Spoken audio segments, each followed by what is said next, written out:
Shiv Sena UBT के नेता आदित्य ठाकरे ने कहा कि किसी भी भाषा को जबरन नहीं पढ़ाया जाना चाहिए। उन्होंने कहा इससे छात्रों पर अतिरिक्त बोझ पड़ेगा। ठाकरे का यह बयान ऐसे समय में आया है जब महाराष्ट्र सरकार द्वारा सभी कक्षाओं में हिंदी को अनिवार्य बनाने के कथित कदम पर बहस चल रही है। महाराष्ट्र सरकार ने सभी कक्षाओं में हिंदी को अनिवार्य बनाने का कदम उठाया है, जिस पर लगातार बहस चल रही है। इसी बीच शिवसेना यूबीटी नेता आदित्य ठाकरे ने कहा कि किसी भी भाषा को जबरन नहीं पढ़ाया जाना चाहिए। जो हम अभी तक सीख रहे हैं उसे जारी रखना चाहिए।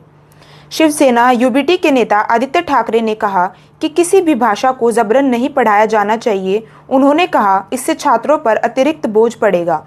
ठाकरे का यह बयान ऐसे समय में आया है जब महाराष्ट्र सरकार द्वारा सभी कक्षाओं में हिंदी को अनिवार्य बनाने के कथित कदम पर बहस चल रही है।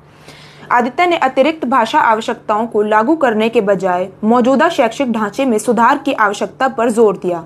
उन्होंने कहा, हम मांग करते हैं कि किसी भी भाषा को जबरन नहीं पढ़ाया जाना चाहिए। जो हम अब तक सीख रहे हैं उसे जारी रखना चाहिए। शिक्षा को बढ़ाया जाना चाहिए, लेकिन बच्चों पर एक और भाषा थोपने से उन पर बोझ पड़ेगा। लेकिन हिंदी ही क्यों? आप बच्चों पर कितना बोझ डालना चाहते हैं? वे जो पहले से पढ़ रहे हैं उस पर ध्यान दें, इसे थोड़ा पुनर्गठित करें, इसे बेहतर बनाएं। शरद पवार ने भी इस मुद्दे पर अपनी बात रखी। इसी बीच एनएसपी प्रमुख शरद पवार ने भी इस मुद्दे पर अपनी बात रखी।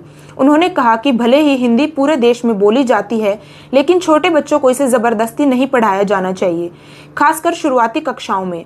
उन्होंने कहा, मेरा मानना है कि प्राथमिक शिक्षा में हिंदी को अनिवार्य नहीं बनाना जाना चाहिए।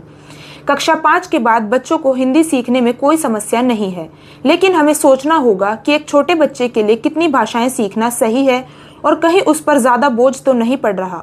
उन्होंने कहा कि अगर दबाव बहुत ज़्यादा हो जाता है और मातृभाषा को दरकिनार कर दिया जाता है तो यह स्वीकार्य नहीं है।